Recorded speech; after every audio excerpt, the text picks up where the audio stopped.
Mes parents m'ont dit que la croisière était annulée au trop cher. Puis j'ai vu le tag de localisation, Caraïbes.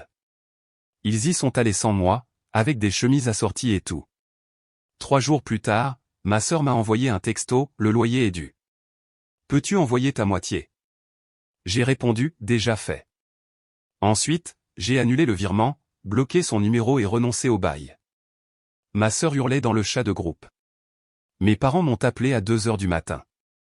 Je n'ai pas décroché. J'ai appris que mes parents étaient partis en croisière sans moi de la même manière que tout le monde découvre la trahison de nos jours sur Instagram. Il y avait mon père, au premier plan, tenant un pina colada comme s'il venait de gagner à la loterie. Il portait une chemise hawaïenne rouge vif, le genre de chemise dont il se moquait. Ma mère se tenait à côté de lui avec un chapeau de soleil ridicule, faisant des signes de paix comme si elle avait 20 ans de nouveau. La légende, profiter pleinement de la vie dans les Caraïbes. Palmier, visage souriant avec des lunettes de soleil, #FamilyTime. Family Time. J'ai regardé la photo pendant une minute entière, convaincu qu'elle devait être ancienne. Peut-être avait-il republié un souvenir. J'ai vérifié les commentaires. Ma tante venait de commenter, vous avez l'air superbe. Profitez du soleil. Mon cousin a ajouté 3 émojis de feu et a écrit, vivre le rêve. Puis j'ai vu le tag la compagnie de croisière, celle que nous avions réservée ensemble il y a 6 mois. Ce n'était pas un souvenir. 2 jours plus tôt, mon père m'avait appelé et m'avait dit que le voyage était annulé. Trop cher. Brian, les croisières sont un luxe en ce moment, a-t-il dit. Les vols, les frais de bagages, tout a augmenté. On ne peut tout simplement pas se le permettre. Peut-être l'année prochaine. Pas d'excuses. Pas de mention des $7 000 que je leur avais déjà envoyés au cours des derniers mois pour aider à couvrir ma part. $7 000 pour ce qui devait être des vacances en famille. Ma mère avait lancé le projet en novembre. Elle a dit que nous n'avions rien fait ensemble depuis des années, et maintenant que Jenna et moi étions adultes, le temps passait. Elle a dit qu'elle voulait des souvenirs. Je l'ai cru. Nous avons tout réservé, les chambres, les excursions, les vols, le tout, et puis ils sont partis sans moi. Pas seulement eux, Jenna aussi. Elle était là, buvant dans une noix de coco et riant en arrière-plan d'une des vidéos qu'elle a postées sur sa story. Je n'étais pas censé la voir. Elle m'avait caché ses stories, mais elle avait oublié de me retirer de sa liste d'amis proches. Et voilà, un petit panorama parfait de trahison, avec des tambours d'acier et des cocktails au coucher du soleil. Ce soir-là, elle m'a envoyé un texto comme si de rien n'était, Brent, Stu, peux-tu envoyer ta moitié? Je l'ai regardé pendant un moment, puis j'ai tapé, déjà fait. J'ai ouvert mon application bancaire, annulé le virement, bloqué son numéro et renoncé au bail. Je n'ai rien dit, je me suis simplement déconnecté de tout et je suis resté assis là à écouter le silence. 1 heure plus tard, le chat de groupe était une zone de guerre. Jenna a commencé à tout faire exploser, criant en majuscules sur le fait que je l'avais laissé tomber, que j'étais immature, égoïste, cruel. Elle a joué la comédie, comme si elle ne comprenait pas pourquoi je réagissais soudainement. Je n'ai rien dit. Puis les appels ont commencé, d'abord maman, puis papa, encore et encore. 2h07, 2h09, 2h14. Je les ai tous laissés aller à la messagerie vocale. C'était presque drôle, d'une manière sombre et pathétique. Ils pensaient enfin à moi alors qu'ils étaient à mi-chemin des cocktails de crevettes et des excursions sur l'île. Je les imaginais assis dans leur petite cabine sur le bateau, essayant de comprendre pourquoi leur fils était devenu silencieux, probablement toujours portant ses stupides chemises assorties. Je ne leur devais rien, et je n'avais pas fini. Pas de loin. Ils sont rentrés de la croisière exactement 1 semaine plus tard, comme prévu. Je n'avais pas besoin d'avertissement. Le chat de groupe a recommencé à chauffer. Les messages hystériques de Jenna étaient maintenant accompagnés de quelques remarques passives-agressives de nos tantes et oncles. Des choses comme « la famille doit toujours rester unie » et « quoi qu'il se soit passé, ça a dû être sérieux, mais nous ne prenons pas parti ». Des mouvements classiques. Ils savaient que quelque chose avait explosé, mais aucun d'eux ne voulait demander directement. Ce soir-là, vers l'heure du dîner, j'ai entendu frapper à ma porte. Cela s'est transformé en sonnette, puis en battement de cœur. J'ai attendu quelques minutes avant de l'ouvrir. Mes parents étaient tous les deux là, encore un peu brûlés par le soleil, debout sur mon porche comme si je leur devais quelque chose. Ma mère s'est lancée immédiatement, disant qu'ils étaient choqués et déçus de mon comportement. Mon père a ajouté qu'il était totalement inapproprié de laisser ma sœur seule avec le loyer et de disparaître comme un enfant. Ils n'ont pas demandé comment j'allais. Ils n'avaient même pas l'air coupables. Je les ai laissés parler. Je n'ai rien dit jusqu'à ce qu'ils soient enfin à court d'arguments. Vous êtes allés en croisière, ai-je dit, sans moi. Avec mon argent? C'est tout ce que j'ai dit. Ma mère a levé les yeux au ciel. Mon père s'est croisé les bras comme un adolescent. Nous n'avons pas à nous justifier auprès de toi, a-t-il dit. C'est notre vie, et tu nous as donné cet argent parce que tu voulais faire partie du voyage, pas comme une sorte d'investissement. C'était un cadeau, a ajouté ma mère. Je les ai regardés, sans rien dire, jusqu'à ce que mon père murmure quelque chose sur le droit au titre et se retourne pour partir. J'ai fermé la porte. Le lendemain matin, j'ai envoyé un mail à mon avocat. Nous avons rédigé une mise en demeure formelle réclamant le remboursement de $7 000. Nous avons joint les relevés bancaires, les eurodatages, même les informations de la réservation de la croisière dont j'avais été mis en copie lorsque le voyage a été organisé. C'était professionnel, clair, froid. Nous leur avons donné 2 semaines. Ils n'ont pas répondu. À la place, ils ont envoyé des messages à la famille. Ma tante Mélissa m'a envoyé un texto disant à quel point ma mère était dévastée. Mon cousin Marc m'a écrit sur Facebook, « Tu es sûr que c'est la bataille que tu veux mener ?» Mon père a appelé depuis un numéro inconnu. Je n'ai pas décroché. Il a laissé un message vocal, « Tu vas vraiment nous poursuivre? Pour $7 000?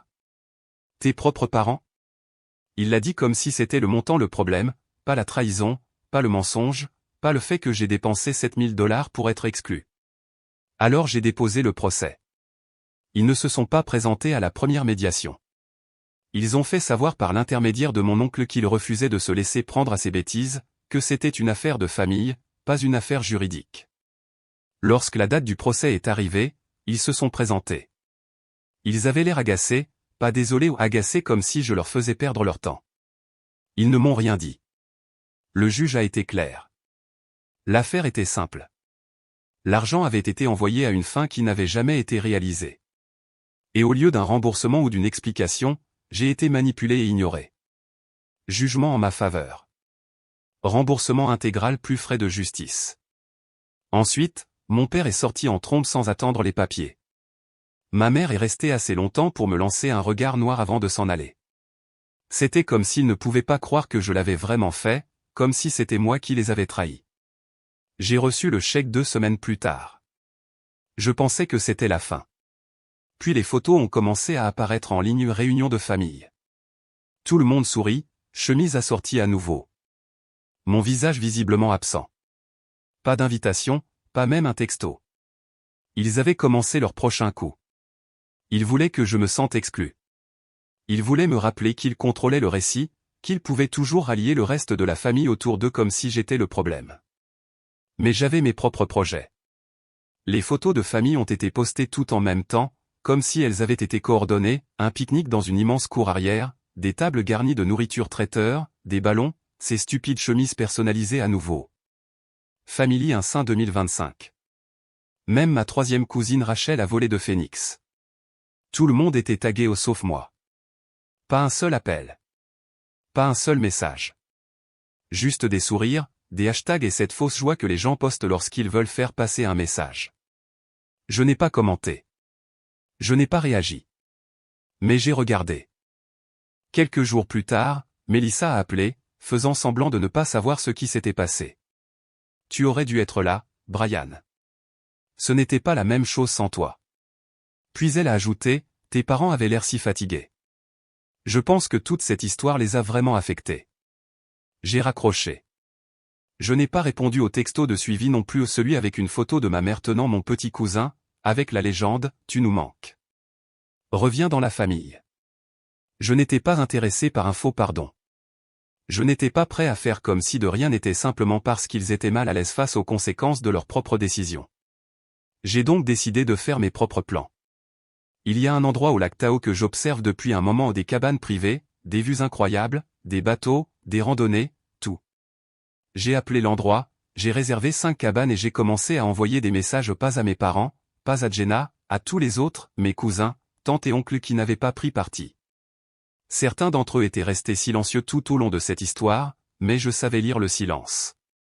Et certains m'avaient envoyé des messages en privé après le procès, me disant qu'ils comprenaient. Ils ne voulaient tout simplement pas s'impliquer. Je leur ai donc donné quelque chose dans lequel s'impliquer. Le message était simple, on peut s'évader à Tao. Pas de drame, juste de bonnes personnes et de la bonne nourriture. Tout est pour mon compte. Ils ont répondu. Pas tous, mais la plupart. Plus que je ne le pensais. Le groupe a grandi rapidement plus vite que je ne le pensais.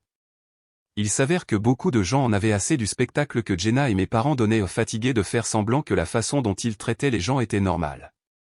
Alors nous y sommes allés. C'était parfait. Des feux de joie le soir, des planches à pagaie le jour, des glacières pleines de boissons et des histoires qui ne comprenaient pas de sentiment de culpabilité. Mon cousin Taylor a amené sa petite amie, et la deuxième nuit, un de mes plus jeunes cousins m'a dit que c'était le meilleur week-end qu'il ait passé depuis des années. Jenna l'a découvert à mi-chemin.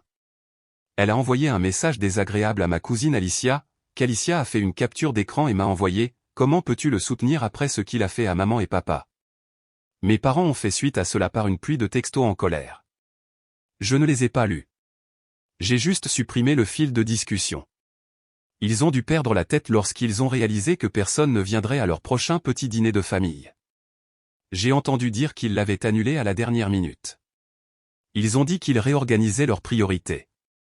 C'était la goutte d'eau. Ils ont commencé à devenir agressifs. Ma mère a envoyé un courriel collectif à toute la famille élargie, remerciant passivement-agressivement ceux qui étaient restés fidèles pendant une période difficile et espérant que ceux qui nous avaient abandonnés retrouveraient les valeurs sur lesquelles cette famille avait été construite. Et pourtant, d'une certaine manière, j'étais le méchant. Pourtant, quelque chose à Tao a changé les choses. Je n'étais plus en colère. Juste fatigué. Puis, de nulle part, un message est arrivé au pas de Jenna, pas de mes parents, mais de ma grand-mère. Il était 3h12 du matin lorsque le courriel est arrivé, une seule ligne dans l'objet, peut-on parler? C'était de ma grand-mère, et j'ai su immédiatement que ce n'était pas qu'un contrôle. Elle ne s'est jamais impliquée dans les drames familiaux.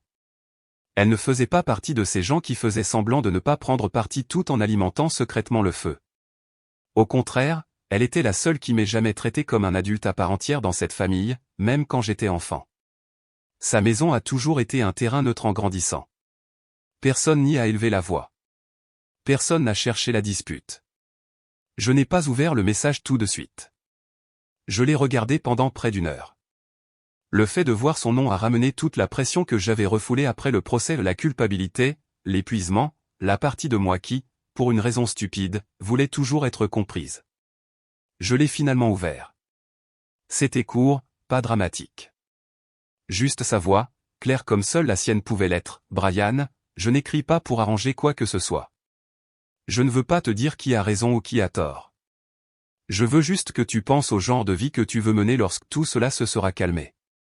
C'est tout ce qui m'importe. Je t'aime. Je t'ai toujours aimé. Je t'aimerai toujours. Pas de parti pris, juste de l'amour. Cette dernière phrase a frappé plus fort que tout ce que mes parents ont jamais dit. Le lendemain, je l'ai appelée, lui ai demandé si elle pouvait passer. Nous nous sommes assis sur mon porche cet après-midi-là, sirotant du café pendant que la circulation bourdonnait au loin. Elle n'est pas venue avec des leçons de morale, pas de sentiment de culpabilité, elle a juste demandé comment j'allais. Je lui ai tout raconté pas seulement à propos de la croisière, du procès ou du voyage à Tao. Je lui ai raconté la montée, les années où j'ai été celui sur qui on pouvait compter, la façon dont mes parents disparaissaient lorsque les choses devenaient difficiles et réapparaissaient lorsqu'ils avaient besoin d'aide. Les années où j'ai couvert pour Jenna, les excuses que j'ai faites pour eux, la façon dont je suis toujours resté silencieux lorsque les choses me faisaient mal. Elle a écouté. Vraiment écouté. Lorsque j'ai fini, elle a hoché la tête lentement. Tu as fait ce que tu devais faire, a-t-elle dit, mais cela ne veut pas dire que tu as fini. Tu viens juste de te libérer. Maintenant vient la partie difficile, décider qui va rester dans ta vie et à quelles conditions. Cela m'est resté. J'ai passé les jours suivants à y réfléchir, à me demander si je voulais la paix ou la justice, ou les deux. Je ne voulais pas reculer. Je ne voulais pas d'autres excuses bidons ou d'un dîner rempli de culpabilité où tout le monde ferait semblant que rien ne s'était passé. Je voulais quelque chose de réel, ou rien du tout. J'ai donc envoyé un message à mes parents au cours, maîtrisé, juste assez, je ne cherche plus d'excuses. J'ai accepté que je n'en aurais pas, mais je ne vais pas non plus faire semblant. Si vous voulez parler, vraiment parler, j'écouterai. Sinon, c'est bon aussi. Mais les jeux s'arrêtent ici. Pas de réponse. 3 jours plus tard, j'ai reçu un texto de Jenna, juste une date et une heure, un barbecue chez mes parents. Pas d'invitation, juste une notification. J'ai demandé à grand-mère ce qu'elle en pensait. On dirait qu'ils essaient, a-t-elle dit, même s'ils ne savent pas comment. Alors je suis allé. Lorsque je suis arrivé, c'était comme entrer dans un rêve étrange.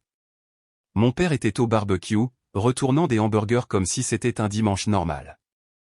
Ma mère a fait signe comme si elle n'avait pas passé le dernier mois à ignorer tous les messages que je lui avais envoyés. Jenna m'a regardé droit dans les yeux. Personne ne s'est excusé. Au lieu de cela, nous avons parlé du temps, du travail, des voisins. À un moment donné, ma mère a dit « Nous sommes contents que tu sois venu. » Cela signifie beaucoup. C'est tout. C'est tout ce qu'ils étaient prêts à offrir. Et même si je savais que ce n'était pas assez, j'ai hoché la tête. Je n'ai pas dit « Je te pardonne ». Je n'ai pas dit « Tu me manques ». Je n'ai rien dit de tel. J'étais juste là au présent, détaché. La partie la plus étrange, ils ont agi comme si j'étais revenu vers eux, comme s'ils m'attendaient pour arranger les choses, comme si j'avais quelque chose à prouver. Et c'est là que j'ai réalisé autre chose, je n'allais jamais obtenir ce que je voulais d'eux. Mais je pouvais toujours reprendre le récit, parce que je n'étais pas le méchant, et je n'avais pas fini. Le barbecue n'était rien de plus qu'une séance photo. Ils ne l'ont pas dit à haute voix, mais c'était évident. Ils avaient besoin de preuves qu'ils pouvaient contrôler ou la preuve qu'ils pouvaient montrer à la famille que j'étais revenu, que tout allait bien maintenant. Aucun dommage causé. Le procès, la trahison, tout n'était qu'un malentendu, pardonné, oublié. Mangeons. Mais je suis parti en me sentant plus sûr que jamais que rien n'avait changé. Ils ne voulaient rien reconstruire avec moi. Ils ne voulaient tout simplement pas avoir l'air des méchants. C'était le but de m'inviter, pour améliorer l'histoire, pas pour faire face à la vérité. Je suis donc disparu à nouveau silencieusement cette fois. 2 semaines se sont écoulées. Pas un seul message ni de ma mère, ni de mon père, ni de Jenna. Pas de suivi, pas de « Nous sommes contents que tu sois venu ». Rien. Ils ont eu leurs photos, et ça leur suffisait. Mais pas pour moi. Alors, lorsque l'oncle Rick m'a envoyé un message à propos d'un autre dîner de famille le week-end suivant, je n'ai même pas fait semblant. J'ai dit « non ». Pas d'excuse. Juste non. Il n'a pas résisté, ce qui m'a dit plus de choses que s'il l'avait fait. Ce soir-là, j'ai vu le message de Jenna ou une autre série de sourires parfaits autour d'une table pleine de nourriture traiteur, des verres à vin levés en plein toast. Elle l'a légendé, la famille gagne toujours. Subtile, comme toujours. Ce qu'elle ne savait pas, c'est que la moitié des personnes à cette table m'avaient déjà contacté en privé au cours du dernier mois. Certains se sont excusés discrètement. D'autres ont simplement dit qu'ils m'avaient manqué à Tao, qu'ils souhaitaient y être allés, qu'ils se demandaient s'il y aurait un autre voyage. Ils étaient fatigués pas de moi, mais du jeu. Je leur ai donc fait une invitation à quelque chose de différent cette fois. Un long week-end à Asheville, en Caroline du Nord. J'ai réservé un groupe de cabanes juste à l'extérieur de la ville, un endroit magnifique, des vues sur les montagnes, des sentiers tranquilles, des fosses à feu, des brasseries locales à 10 minutes de route. J'ai couvert les frais, comme avant. Je n'ai pas invité mes parents. Je n'ai pas invité Jenna. Je n'ai même pas fait semblant que c'était ouvert à tout le monde. J'ai invité ceux qui m'avaient vu, ceux qui n'avaient pas détourné les yeux, ceux qui étaient venus lorsque je n'avais pas à demander. Presque tout le monde a dit oui. Samedi matin, les photos faisaient déjà le tour aux randonnées de groupe, photos de coucher de soleil sur la chaîne des Blue Ridge, nous buvant autour du feu. Pas de drame, pas de tension, juste des gens qui apprécient d'être ensemble. Pas de performance, pas de pic passif-agressif, pas d'optique soigneusement organisée. Je n'ai tagué personne, mais je savais que Jenna le verrait. Elle suivait encore quelques-uns des cousins qui étaient là. Elle a vite compris. Mes parents aussi. Bien sûr, dimanche après-midi, j'ai reçu un appel d'un numéro que je ne connaissais pas, messagerie vocale. C'était ma mère. Elle avait l'air calme, contrôlée, a dit qu'elle espérait que j'allais bien, qu'elle avait vu le voyage. Puis est venue la partie à laquelle on s'attendait. Alors, c'est ce que tu veux maintenant? Une famille sans nous? J'ai attendu quelques heures avant de répondre. Je lui ai répondu par courriel au pas de venin, juste la vérité, je voulais une famille qui ne me mentait pas, ne prenait pas mon argent et ne me traitait pas comme un étranger lorsque j'ai cessé de jouer le jeu. Je voulais de l'honnêteté, pas de la manipulation. Je ne construis pas une famille sans vous. Je construis une famille sans la version de vous qui a fait ces choses. Si vous voulez vous présenter comme quelqu'un d'autre, quelqu'un de meilleur, vous êtes les bienvenus. Sinon, je vais bien comme je suis. Pas de réponse. Mais quelques jours plus tard, j'ai commencé à entendre des choses de petits commentaires transmis par les cousins. Mes parents étaient contrariés pas à cause du procès, pas même à cause de l'argent. Ils étaient contrariés de ne pas pouvoir contrôler le récit, que je ne sois pas revenu en paix, que je n'ai pas supplié d'être pardonné, que la famille qu'ils avaient autrefois dirigée par la culpabilité et le silence ne se range plus de leur côté cette fois. Ils perdaient du terrain. Et pour des gens comme eux, c'est pire que de perdre l'amour. Je ne me suis pas senti satisfait. Ce n'était pas de la vengeance, pas vraiment. C'était de la clarté froide, propre, permanente. Je n'ai pas brûlé le pont. J'ai simplement cessé de faire semblant qu'il m'avait toujours appartenu. Action de grâce est arrivée, et avec elle le chaos annuel pour décider où tout le monde serait, qui accueillerait, qui n'était pas invité cette année, et qui faisait semblant que tout allait bien. Habituellement, mes parents accueillaient. Leur maison était grande, leur nourriture était moyenne, et la tension dans l'air était juste assez épaisse pour ressembler à une tradition. Cette année, les choses étaient différentes. La nouvelle d'Asheville, du barbecue, du procès s'était répandue. Tout le monde avait maintenant sa version de l'histoire. Je savais que les gens parlaient. Je m'en fichais. Mais je pouvais sentir le changement. L'invitation est venue de grand-mère cette fois-ci au terrain neutre, pas d'ordre du jour, pas de favoris. Elle organisait un rassemblement plus restreint. Pas de pression. Venez si vous voulez. Pas d'attente. Et je savais qu'elle le pensait. Elle l'a toujours fait. Je lui ai dit que j'y serais. Au moment où je suis entré, je l'ai senti une pause silencieuse dans la pièce, juste une seconde, assez longtemps pour savoir qui attendait de voir si j'allais vraiment venir. Certains ont souri. Quelques-uns ont évité le contact visuel. Ma mère et mon père étaient là. Jenna aussi. Elle avait l'air d'avoir vu un fantôme. Nous n'avons pas parlé au pas d'abord. Nous nous sommes déplacés l'un autour de l'autre comme des étrangers à des funérailles polies.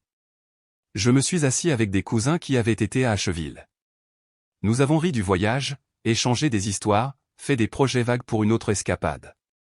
Cela semblait normal mieux que normal. Puis, vers la fin de la soirée, alors que les gens commençaient à ranger les restes et à se faire des câlins d'au revoir, ma mère m'a appelé à part dans le couloir. Ce n'était pas dramatique. Elle n'a pas pleuré. Elle ne s'est pas excusée. Elle a juste dit, c'est bien que tu sois venu. Tu fais toujours partie de la famille. J'espère que tu le sais. Cela ressemblait à une affirmation, pas à une invitation. Mon père est entré derrière elle comme s'il était là pour contresigner. On fait tous des erreurs, Brian. Je les ai regardés, non pas avec colère, mais avec cette étrange compréhension distante. Oui, ai-je dit, mais tout le monde ne les assume pas, ils n'ont rien dit d'autre. Je suis parti peu de temps après, mais avant de partir, grand-mère m'a embrassé et a dit, tu as été le premier à revenir. C'est important. Je ne savais pas quoi ressentir à ce sujet, parce que c'était vrai. J'avais été celui qui s'était présenté, qui avait écouté, qui avait essayé, même après tout cela. Et la façon dont ils agissaient, la façon dont ils se comportaient, comme si j'avais fait un gâchis et qu'ils étaient ceux qui me toléraient gracieusement, cela brûlait encore. Ils ne m'ont jamais rendu la dignité qu'ils m'avaient volée. Ils s'attendaient simplement à ce que je sois reconnaissant de pouvoir me tenir à nouveau dans la pièce. Mais voilà, je n'avais plus besoin de leur approbation. Je n'étais pas là pour eux. J'étais là parce que je refusais de laisser leur version de l'histoire être la seule qui vive. J'étais là parce que je savais, même s'ils ne l'ont jamais dit, qu'ils avaient senti le changement aussi. Ils avaient vu ce qui s'était passé lorsque je m'étais éloigné. Ils savaient ce que cela coûtait de me perdre. Et au fond, même s'ils ne l'admettent jamais, ils craignaient que cela puisse se reproduire. Mise à jour, je pensais donc que j'avais fini. Je me suis dit que les choses allaient se calmer dans ce silence étrangement semi-civil. Ils feraient leur tradition des fêtes passivement agressives, je continuerais à construire une famille choisie parmi les parents qui s'en fichaient vraiment, et nous ferions tous semblant poliment que nous allions bien aux funérailles et aux remises de diplômes.